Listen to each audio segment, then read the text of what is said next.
야고보서 4장 13절로부터 17절까지 말씀을 봉독해 올립니다.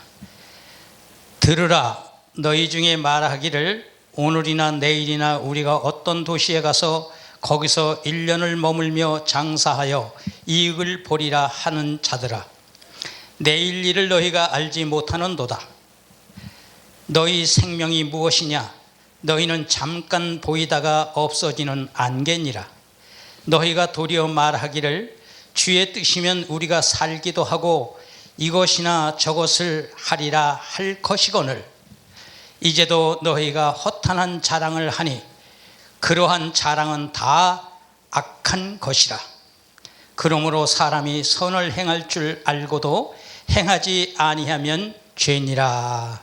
아멘. 이 잘못된 획일적인 믿음, 그런 제목으로 하나님의 말씀을 전하고자 합니다.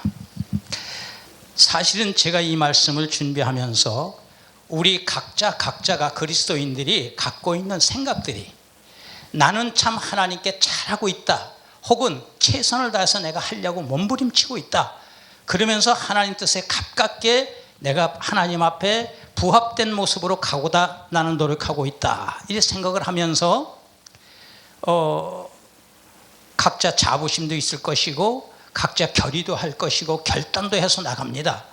그런데 우리의 전통이라든지 혹은 유전된 어떤 선배들의 신앙으로부터 답습되어져 있는 못된 습관이 들어있어요. 이를테면 많은 목사님들 개중에도 제가 그런 소리를 아까도 들은 적이 있습니다. 경자년에 2020, 이게 무슨 말입니까? 12지신 얘기를 왜 하는 겁니까? 목사님들이 이런 게 하찮은 것 같아도 이런 말 한마디 한마디가 개념이 안 들어가 있는 거예요. 12지신을 우리가 왜 얘기를 해야 됩니까? 그러니까 그런 내용들, 우리 생활 속에서 하찮은 거지만 내가 하나님 앞에 그릇된 삶을 살고 있다는 겁니다. 본인들은 하나님 앞에 열정을 다하고 충성을 다하는 것 같아도 하나님 보실 때 악한 행동을 한다는 거예요. 그게 뭐냐? 허탄한 자랑이다, 그 말입니다. 제가 이 허탄한 자랑 이런 걸 깨닫고 나서는 얼마나 하나님 앞에 제가 죄송하고 얼마나 회개를 했는지 모릅니다. 우리가 늘 생활하면서 나는 주님 뜻대로, 나는 하나님 뜻대로라고 몸부림을 칩니다. 그런데 우리는 내일을 계획을 다 해요.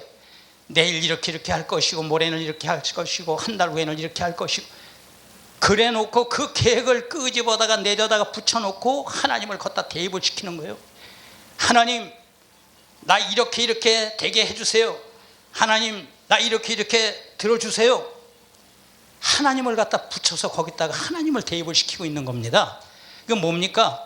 결국은 내 생각에서 나온 지혜와 내 생각에서 나온 자기의 계획을 하나님을 갖다 맞추려고 든다, 이 말이에요. 그건 결국 하나님의 뜻을 제한하는 게 되는 거예요.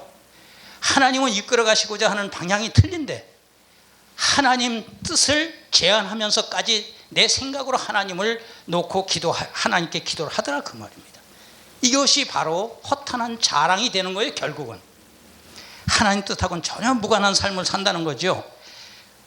그냥 우리는 원론적인 믿음으로 살고 있는 경우가 너무나 많습니다.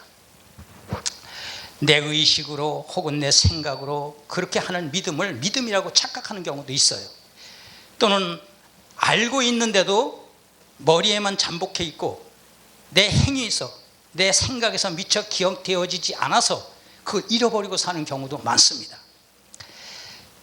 그래서 우리는 방관하는 믿음이 될지도 모릅니다. 우리가 생각해 볼 때 참 내가 얼마나 자랑을 하고 살았는가를 생각을 해 보십시오. 의식 속에서 무의식 속에서 우리는 자기를 굉장히 드러내고 사는 경우가 많습니다. 자기를 나타내는 경우가 참 많죠.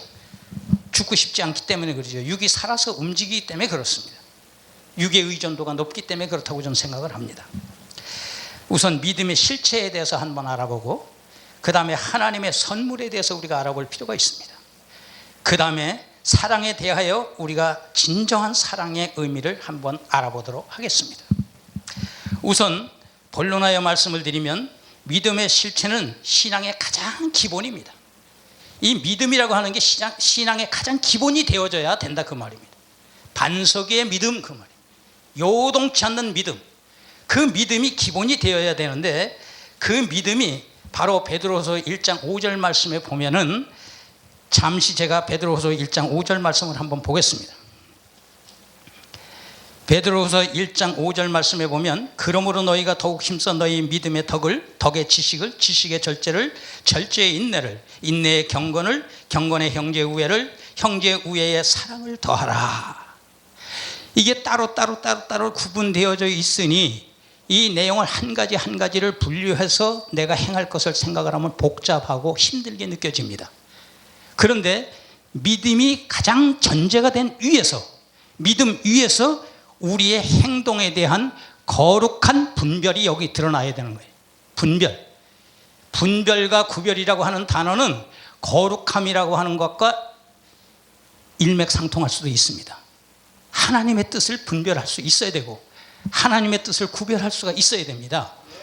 그래서 그 분별된 삶을 사는데 거기에 덕을 얹어놓는 거, 믿음 위에 덕을 세우는 겁니다. 덕을 딱 올리면서 지식이라고 하는 게 없으면 또 안 되지요. 하나님을 아는 지식에 대해서 우리가 분명히 노력을 해야 됩니다. 그래서 하나님의 지식을 그 위에다 얹고 그 위에다가 또 절제를 해야 돼요. 알고 있다고 해서 마구 입이 열리기만 하면, 절제가 되지 않으면 역효과가 나는 경우가 참으로 많습니다.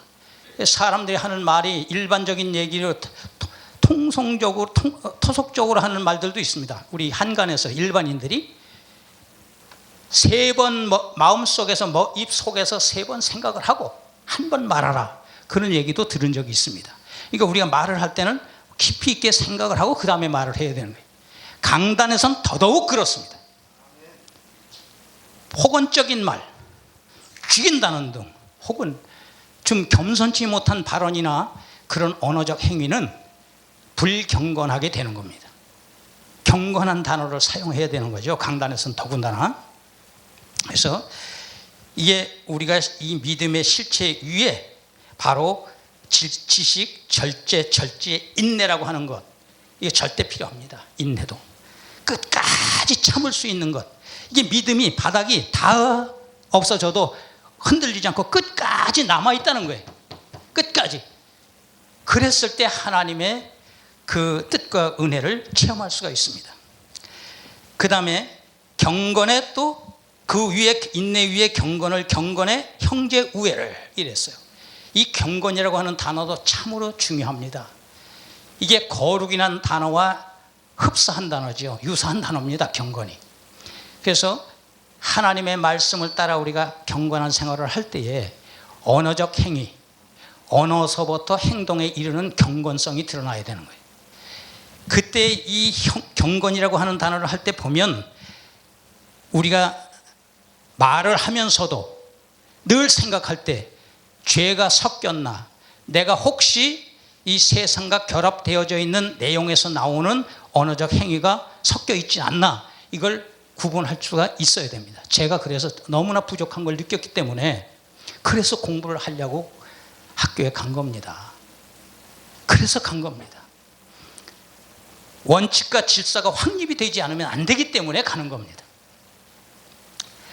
그래서 그 다음에 형제 우애를, 형제 우애 사랑을, 그 말이에요. 이 형제 우애라는 것, 제가 이거 생각을 하면서 하나님의 선물을 한번 생각을 해봤습니다. 조금 이따가 제가 하나님의 선물에 대해서 제가 그걸 다시 말씀을 드리겠습니다만, 반복하여 말씀드리면 우선 1차적으로 하나님이 주신, 우리에게 주신 가장 큰 선물이 뭘까요? 그것은 바로 이 땅에 우리를 대신하여 돌아가신 예수 그리스도를 보내셨다는 겁니다. 예수님 선물보다 더 큰 선물이 우리에게 어디 있습니까? 그리고 그 예수님이 우리 죄를 대신하여 우리 때문에 돌아가신 게 아닙니다. 우리 때문에 돌아가신 게 아니고 우리의 죄를 대신하여 돌아가신 분입니다. 그래서 죄값을 치르시고 우리는 살리신 거예요. 사망 권세로부터 이기신 거죠. 그래서 예수님이 우리를 살리시고 우린 구원의 선물을 얻었습니다. 가장 큰 선물이죠. 영생하는 구원의 선물. 이 선물을 받은 우리는 과연 그럼 하나님께 어떻게 해야 될 것이냐, 이 말. 내가 하나님 앞에 어린아이처럼 맨날 반항하고 불만하고 저항하고 땡깡 놓고 기도할 것입니까? 아닙니다. 이제는 성장된 모습의 기도를 해야 되지 않겠습니까? 그래서 하나님께 뭔가 목숨 바쳐 충성하고자 하는 열정과 결단이 내 속에서 일어나야 된다, 그 말입니다. 무엇을 하든지 이제는 하나님 영광을 위해서 하는데 내가 목숨을 다하여 하겠노라는 그 결단과 결심이 내 속에서 우러날 때 비로소 하나님의 일을 제대로 해나갈 수 있겠다, 그런 생각을 합니다. 그래서 우리 믿음의 실체에 대해서는 베드로후서 1장 5절에서 7절 말씀처럼 그런 것이 믿음 위에 쫙 플러스가 됐을 때, 더해졌을 때 가장 하나님이 기뻐하는 사람으로 변화되는 것을 믿으시기 바랍니다. 그때 바로 예수님은 내 속에 임재하시고 나는 예수님 속에 들어가서 갈라디아서 2장 20절 말씀처럼 내가 예수 그리스도와 함께 십자가에 못 박혔나니 이제 내가 사는 것이 아니요 내 속에 계신 예수 그리스도께서 사시는 것이라. 내가 육체의 중심에 사는 것은 나를 사랑하사 자기 몸을 버리신 하나님 아버지의 아들을 믿는 믿음으로 사는 것이라. 할렐루야. 예수님을 믿는 믿음 때문에 육체로 살아가고 있는 것이다, 그 말이에요. 그래서 그러한 고백을 스스로 터뜨려낼 때에 그 사람은 하나님의 뜻을 쫓을 수 있다, 그 말입니다. 어느 목사님이 설교하는 모습 가운데 제가 감동을 받은 게 있어요. 심쿵했습니다. 그리고 눈물이 흘렀습니다. 예수님이 겟세마네 동산에서 기도를 하실 때에 내일이면 이제 곧, 내일도 아닌 곧 십자가에 달려 돌아가실 그 직전에 예수님이 기도하시면서 눈물을 흘리고 기도하셨다. 그 말씀은 원어적으로 해석하면 통곡을 했다고 학자들이 말을 한답니다. 예수님이 얼마나 앞일을 아시는 분이시기에 당신이 사랑하는 제자가, 당신의 자녀가, 당신의 식구가 당할 고통을 생각하시니까 예수님이 십자가에 달려 돌아가신 후 그 당신의 제자들이 당할 고통이 생각이 되시니까 그 아픔 때문에 얼마나 큰 소리로 소리내서 통곡하며 우셨겠느냐, 그 말입니다. 부모님들이 자녀가, 제가 아는 어떤 목사님도 그 따님이 돌아가셨어요. 스스로 목숨을 자해했습니다. 그래서 돌아가셨어요. 근데 그 딸이 어떻게 보면 우리는 예단할 수는 없으나 그러나 성경적으로 유추해 볼 땐 천국에 들어가지 못한 것이 아쉽다는 생각이 드는 게 더 강합니다. 그랬을 때 그런 딸을 놓고도 그 목사님이 내가 지금 당장 죽어 지옥 가도 좋으니 난 딸 보러 가고 싶다는 그 심정을 막 토로하시는데 얼마나 그 자녀를 앞을 세워놓고 그 가슴이 찢어지는 가슴을 부둥켜 안고 통곡을 하시는지 그 마음이 헤어져졌습니다. 예수님이 그보다 더 하시면 더 하시 덜 하시겠습니까? 당신이 사랑하는 제자들, 이 구원 받을 백성들을 앞에 놓고 그들이 예수님이 떠나가시면 얼마나 이 세상 속에서 고통을 당할 건지를 아시고 통곡을 하셨다는 얘기 아니겠습니까? 그 예수님이요. 그래서 그걸 생각할 때 얼마나 마음이 찡했는지 몰라요. 눈물도 흘렀습니다. 우리는 예수님께, 그런 예수님께 우리는 어떤 충성을 드려야 될 것이냐. 내 목숨 하나 드리는 게 무엇이 아깝습니까? 목숨을 다하여 하나님께 충성하고자 하는 열정이 왜 없겠습니까? 예수님은 나를 위하여, 내 죄를 대신 위하여 돌아가셨는데, 날 구원하시기 위하여 돌아가셨는데 나는 예수님을 향해서 무엇을 하겠습니까? 그까지 설교 몇 편 작성해서 말 전하는 걸로 그걸로 끝이겠습니까? 아침 저녁으로 위하여 기도하고 타인을 위하여 기도하고. 저는 요새 이 세계로 열린 축복방송 봉사협의회 우리 멤버 크리스찬들, 우리 동역하시는 목사님들, 대표회장님들, 또 총재 목사님들을 위해서 기도할 때 제가 명단이 많이 안 들어가 있어요. 제가 외우다 보면 그 이름이 박사론 목사님, 이제 한 분은 또 저 옥민성 목사님 이제 그만두셨죠. 박사르 목사님, 강혜수 목사님, 도혜안 목사님, 김영부 목사님, 전영석 목사님, 김호산 목사님, 김사무엘 목사님, 김사랑 목사님, 이런 목사님들 이름이 쭉 놓고 기도를 합니다. 그분들을 놓고 기도를 하는데, 여기 오늘 와서 보니까 어느 분이 내가 이름은 놓고 기도를 했는데 혹시 그분이 계신지 안 계신지 모르겠는 거예요. 그래서 명찰을 하나씩 다르라고 그러실까 이렇게 생각을 했었는데, 이게 참 인사를 하면서도 그냥 전함을 말씀을 안 하시고 인사할 경우가 많아서 좀 안타까웠습니다. 그래서 우리는 서로가 사랑으로 교제를 하고 사랑으로 서로 위하여 기도를 해야 됩니다. 나를 위하여 기도하는 것보다 타인을 위하여 기도하는 것이 하나님 더 기뻐하십니다.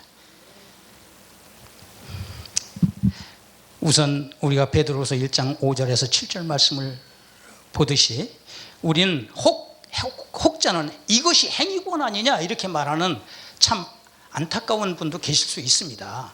근데 이건 행위구원이 아니라 믿음에서 발로, 믿음의 발로입니다. 믿음으로부터 생성되어지는, 믿음이 만들어내는 행위다 그 말이에요. 믿음의 결과물이지요. 이것이 없이는 믿음이 될 수가 없는 거다 그 말이죠. 그래서 이러한 행위를 이루어 나갈 때 그게 믿음의 실체가 드러나는 겁니다. 믿음은 하나님의 선물입니다. 이 하나님의 선물에 대해서는 에베소서 2장 8절이나 로마서 12장 3절에 보면 이 믿음이라고 하는 자체는 하나님 주신 선물이라 그러셨어요. 맞습니다. 내 의지로 믿음을 그걸 캐낸다거나 내 의지로 믿음을 세운다거나 하는 건 좀처럼 쉽지 않습니다. 그러나 하나님을 의지하고 하나님을 따르는 그 열정과 그 충성 안에서 하나님 주시는 믿음이 형성되어져서 그 믿음이 보이지 않던 예수님을 믿게 되는 것이고, 내 죄를 위하여 대신 돌아가셨다고 하는 그 사실을 인정하고 인지하고 고백하게 되는 것이고, 그것을 어째 내 이성으로 내 의지로 그걸 해낼 수 있겠습니까? 그건 오직 하나님 주시는 선물인 믿음으로 밖에는 해결이 되지 않는다는 사실을 믿으시기 바랍니다. 그래서 우리에게 하나님 주신 선물은 정말로 예수 그리스도를 이 땅에 보내셔서 우리를 살리게 하시고 또 우리를 영생의 저 하늘나라 천국 시민 되게 하시고 하나님의 자녀 되는 권세를 허락하신 그것이 가장 큰 선물임을 또 믿으시기 바랍니다. 우리는 믿음으로 구원을 받습니다. 로마서 10장 9절에서 10절 말씀을 보면 믿음으로 구원받는다라고 나옵니다. 이 사랑에 대하여 좀 더 포괄적인 의미의 사랑을 한번 알아보면, 우리가 통상 그러지 않습니까? 뭐 필레오 사랑이니 에로스 사랑이니 아가페 사랑이니, 동료 간의 사랑이라고 하는 것은 필레오 사랑이지요. 그 다음에 이성 간의 사랑을 에로스 사랑이라고 하지요. 하나님의 사랑을 아가페 사랑이라고 말을 합니다. 저희들이 할 수 있는 건 바로 아가페 사랑이 아니겠습니까? 아가페 사랑, 하나님이 주시는 사랑, 하나님을 사랑하는 사랑. 하나님을 사랑한다고 저는 양팔 벌려서 만군의 여호와 우리 하나님을 사랑합니다, 사랑합니다, 사랑합니다 3번을 반복을 하고, 여호와 예수 그리스도 우리 하나님 아버지를 사랑합니다, 사랑합니다 3번을 반복하고, 성령 하나님 아버지 사랑합니다, 사랑합니다, 사랑합니다 3번을 반복해서 기도 시작하면서 저는 그렇게 하나님께 고백을 합니다. 그리고 이제 기도를 시작하는 제 경우가 있는데, 하나님을 사랑하는 것을 우리 마음속 깊이 담고 있어야 됩니다. 하나님 사랑이 없이는, 하나님을 사랑하는 마음조차 없으면서 하나님 일을 어찌 할 수 있겠습니까? 하나님을 사랑하는 마음을 꼭 가슴에 품으시기 바랍니다. 그래서 우리는 사랑을 하려면 자기가 철저하게 죽어야 돼요. 자기가 죽지 않으면 사랑할 수가 없습니다. 가령 비근한 예로 제가 살아오면서 늘 잘 안 됐던 부분들, 그게 뭐냐면, 하다못해 누구한테 빚을 졌어요. 한두 번은 미안해가지고 두세 번도 미안한데 계속 그 빚을 못 주다 보니까 그 다음엔 그 사람들이 저한테 포악한 행위를 해요. 아주 악한 행동을 한단 말이죠. 언어적으로나 행위적으로. 그랬을 때 제 마음속에서 그에게 사랑을 베푼다고 하는 건 참 쉽지 않습니다. 인간적인 생각으로 그를 사랑한다? 이건 어불성설이에요. 맞지 않습니다. 반대로 아무리 내가 잘못했기로서니 저가 하는 행동이 미워 보이고 그가 하는 행동이 야속하고 그야말로 반대로 때려 부수고 싶은 적개심이 생기는 거예요. 그래가지고 그 사람을 미워하고 그 사람을 얘 두 번 다시 너 돈만 생겨 너 돈만 다 주고 나면 난 너 다시는 안 봐. 막 이런 생각까지 들 정도로 상대방을 증오하고 미워하는 생각이 들게 돼 있습니다. 이게 인간적인 생각이죠. 인간적인 자아가 죽지 않아서 그 말입니다. 제가 죽지 않아서 상대방을 수용할 능력이 없는 거예요. 제가 죽어야 상대방을 수용하는 능력이 생기는데 제가 살아있으니 상대방이 들어올 틈바구니가 없는 겁니다. 눈에는 눈, 이에는 이, 지금 미국하고 이스라엘, 이란하고 터진 내용처럼 그런 내용이 되고 마는 거예요. 수용이 안 되는 겁니다. 그래서 자기 자신을 철저하게 자기가 죽어져야 된다. 즉 다시 말해서 예수 그리스도와 함께 십자가에 못 박혀야 된다 그 말이에요. 할렐루야. 내어줘야 됩니다. 모든 걸 하나님께 맡기고 저는 죽어 있어야 돼요. 그때 비로소 허탄한 자랑을 하지 않게 됩니다. 왜냐하면 그건 제 생각이기 때문에 그 말입니다. 그건 제가 계획한 거기 때문에 그 말이에요. 물론 성경 말씀 잠언서에 나옵니다. 계획은 우리가 계획할지라도 이루시는 이는 하나님이 이루신다. 그런 말씀이 있어요. 그런데 하나님의 사람으로 철저하게 변화가 돼 있으면 계획도 하나님이 간섭을 하시는 거예요.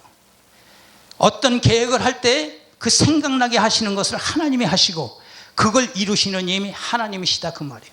그때 우리의 행실은 어때야 되겠습니까? 야고보서 그 4장 15절 말씀처럼 우리가 하나님 뜻이면 살 것이고 하나님 뜻이면 이루어지리라 여기까지 가야 되는 거예요. 이거 넘어서면 안 돼. 이 선을 넘어서면 내 의지로 하나님의 뜻을 제한하게 되는 겁니다. 하나님 뜻을 제한하면 뭐가 되겠어요? 지 생각대로 되는 거예요. 그때는 하나님이 개입하시지 않습니다. 그래서 뭐든지 내어드릴 수 있는 믿음을 확보하시는 저와 여러분 되시기를 예수님 이름으로 축원합니다.